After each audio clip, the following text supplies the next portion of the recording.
குறிப்பாக தொழில்துறையில் ஏற்படுத்த விரும்புகிற ஒரு அரசு இருக்கிறது என்பதை நாம் தொடர்ந்து பல அறிவிப்புகள் மூலமாக பார்த்து கொண்டிருக்கிறோம். விரைவிலே பட்ஜெட் கூட்டத்தொடர் தொடங்க இருக்கிறது.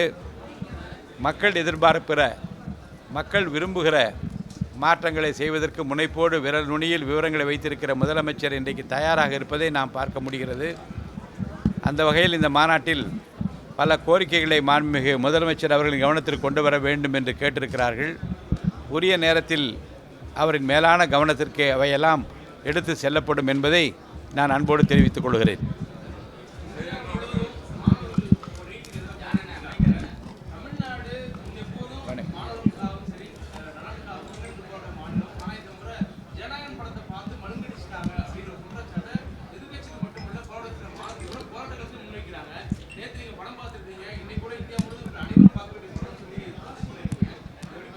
என்ன மழுங்கடிச்சு என்ன அர்த்தத்தில் சொல்கிறீங்க? புரியல. மழுங்க என்ன, யாரை மழுங்கடிச்சிட்டாங்க?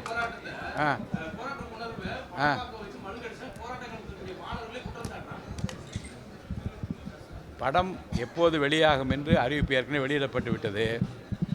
குறிப்பிட்ட தேதியில் வெளியிட்டிருக்கிறார்கள். மாணவர்களுடைய போராட்டத்துக்கும் படத்திற்கும் எந்த சம்மந்தமும் இல்லை. இந்த படத்தை பார்ப்பதன் மூலமாக மூளைக்கும் சுறுசுறுப்பும் விறுவிறுப்பும் ஏற்படுமே தவிர அது மாணவர்களுடைய மூளையோ வேறு யாரும் மூளையோ மூளை செலவை செய்கிற படம் அல்ல. அது நம்மை பொறுத்த வரைக்கும் வார்த்தையின் மூலமாக செல்லுகிற பாதை திசை திருப்புகிற முயற்சியில் யாரும் ஈடுபட்டு விடக்கூடாது என்பதில் நான் அக்கறையாக இருக்கின்றேன்.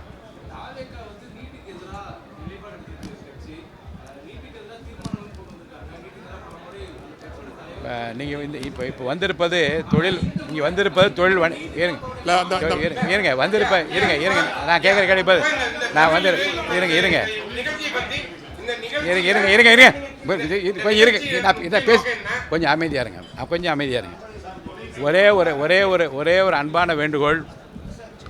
பத்திரிகை நிருபர்களை பலர் சந்திக்க தவிர்ப்பதற்கு காரணம் என்ன என்றால், ஒரு நிகழ்ச்சிக்கு வருகிற போது அந்த நிகழ்ச்சியை ஒட்டிய கேள்விகளை தொடுத்தால் நிகழ்ச்சி நடத்துகிறவர்களுக்கு பயனுள்ளதாக இருக்கும்.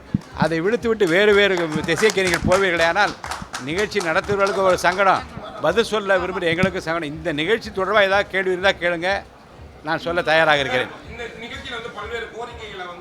வச்சுருக்காங்க. ஆமாம்,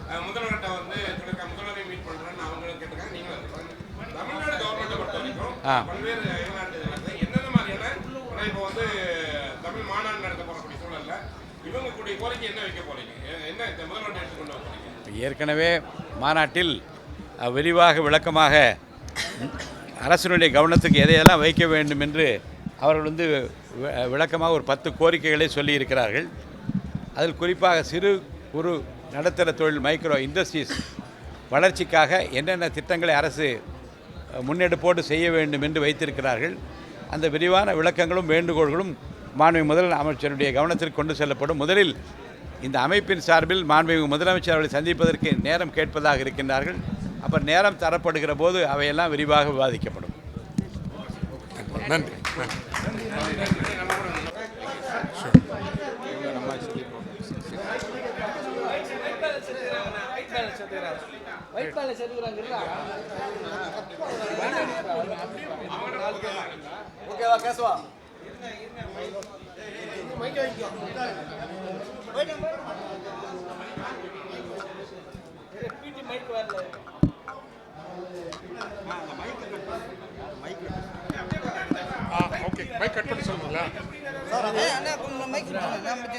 ஒரு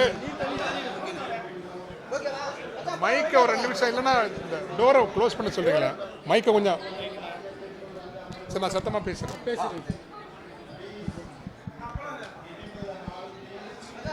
ஓகேங்களா? வணக்கம். தமிழர் தொழில் வணிக வேளாண் பெருமன்றம் நடத்துகின்ற உலகத்தமிழர் தொழில் வணிக மாநாடு இன்றும் நாளையும் ஹில்டன் விடுதியில் நடைபெற்று கொண்டிருக்கிறது. இந்த நாளினுடைய தொடக்க விழாவிற்கு மாண்புமிகு சட்டப்பேரவை தலைவர் திரு ஜேசிடி பிரபாகர் அவர்கள் தலைமையேற்றார்கள். அந்த அவையில் தமிழக அரசிற்கு இந்த மாநாடு 10 கோரிக்கைகளை வைத்திருக்கிறது. முக்கியமாக அரசு சார்ந்த அனைத்து துறைகளுக்கும் வாங்கப்படுகின்ற பொருட்கள் 70% தமிழகத்தினுடைய சிறு குறு தொழில் முனைவோரிடமிருந்து வாங்கப்பட வேண்டும். வெளிநாட்டு நிறுவனங்கள் இங்கு தொழில் தொடங்க வருகின்ற பொழுது ஒரு முக்கிய நிபந்தனையாக இந்த வெண்டாஸ் ஒரு பெரிய நிறுவனம் 100க்கு மேலான சிறு குறு மைக்ரோ அண்ட் ஸ்மால் இண்டஸ்ட்ரீஸுக்கு சப்போர்ட் பண்ண முடியும். ஆனால் அந்த வெண்டாஸுக்கு நம்ம ஊரில் உள்ள தமிழ் சார்ந்த ஸ்மால் மீடியம் என்டர்பிரைசஸுக்கு சப்போர்ட் பண்ணுங்கிறத ஒரு வெளிநாட்டு நிறுவனங்கள் வருகிற போது நிபந்தனையாகவே வைக்க வேண்டும் அப்படின்னு நாம் இதில் கேட்டிருக்கிறோம். இன்னொன்று, இந்தியா ஃப்ரீ ட்ரேட் அக்ரிமெண்ட் நிறைய நாடுகளோடு செய்திருக்குது. அது ஏற்றுமதி வாய்ப்புகளை பெரிதாக திறக்கிறது. ஆனால் அதை ஒழுங்கமைவு செய்வதற்கு அலுவலகங்கள் இங்கே நமக்கு கிடையாது. அதனால் ஃப்ரீ ட்ரேட் ஒப்பந்தம் இருக்கக்கூடிய எல்லா நாடுகளிலும் நம்முடைய தமிழக அரசு ஒரு அலுவலகம் வைக்கணும். இங்கே கூட கோயம்புத்தூர், சென்னை, திருச்சி, மதுரை போன்ற முக்கிய நகரங்களில் இந்த ஏற்றுமதி இறக்குமதியை ஃபெசிலிட்டேட் பண்ணுறதுக்கு அலுவலகங்கள் திறக்க வேண்டும் என்பது உள்ளிட்ட ஒரு 10 முக்கிய கோரிக்கைகள். மிக முக்கியமாக நமது அமைப்பு தமிழூர் என்கின்ற ஒரு திட்டத்தை முன்வைக்கிறது. 3 சங்கங்கள் முன்னர் நடந்தது. 4வது சங்கம் 1900 ஆண்டு பாண்டித்துரை தேவர் அவர்கள் மதுரையிலே தொடங்கினார்கள். 3 சங்கங்கள் வென்றன. 4வது சங்கம் ஜொலிக்காமல் போனதற்கு காரணம் 3 சங்கங்களும் அறிவு சமூகமும் அரசு அதிகார சமூகமும் இணைந்து நடத்தியவை. 4ஆம் சங்கத்திற்கு அரசு அதிகார சமூகத்தினுடைய ஆதரவு இல்லாததால் அது ஜொலிக்க முடியாமல் போயிற்று. எனவே எங்கள் அமைப்பு நம்புகிறது, கட்சி வேறு, அரசு வேறு. அரசு என்பது எல்லோருக்கும் உரியது, கட்சி அவரவர் விருப்பம். ஆனால் அரசு என்பது எல்லா மக்களுக்கும் உரியது என்கின்ற வகையில் எந்த கட்சி ஆட்சிக்கு வந்தாலும் அந்த அரசோடு இணங்கி செயல்படுவது என்பது எங்கள் இந்த அமைப்பினுடைய ஒரு முக்கிய கோட்பாடாக இருக்கின்ற காரணத்தினால் 5ஆம் சங்கம் என்பது ஏற்கனவே மதுரையில் நாங்கள் ஒரு உரையாடலாக தொடங்கினோம். திருநெல்வேலிக்கும் திருக்குற்றாலத்திற்கும் இடையில் அந்த அரங்கு வரும் என்பதை எமது அமைப்பு முன்னெடுக்கிறது. அரசுடன் இணைந்து செயல்பட விரும்புகிறது.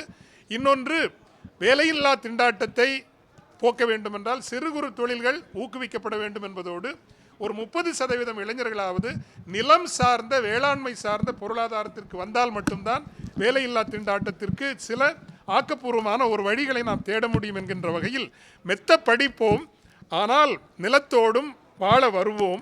நிலம் சார்ந்தும் இன்னும் ஏஐ யூஸ் பண்ணி, ஆட்டோமேஷன் யூஸ் பண்ணி வருமானம் தரக்கூடிய வழிகளை நாம் கண்டறியலாம்.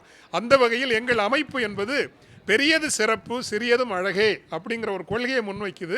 5000-10,000 பேருக்கு வேலை கொடுக்குற நிறுவனங்கள் ரொம்ப பெருசு, சிறப்பு. ஆனால் 5 பேர் 10 பேருக்கு வேலை தரக்கூடிய கிராமப்புற ஒரு முற்போக்கான நிலம் சார்ந்த வேளாண்மை சார்ந்த வாழ்வு சார்ந்த பண்பாடு சார்ந்த தொழில் முனைதல் என்பது சாத்தியம் என்பதை அந்த தமிழூரில் நாங்கள் முன்னுதாரணமாக கட்டமைக்கப் போகின்றோம். தமிழ் சமூகத்தையும் குறிப்பாக ஊடகங்களை கேட்டுக்கொள்கின்றோம். மீண்டும் சொல்கிறோம், இன்று நகர்ப்புறம் சார்ந்த தொழில் முனைதல் அல்ல, லோக்கல் ரிசோர்சஸ் பேஸ்ட் ஆண்டர்பிரினர்ஷிப்.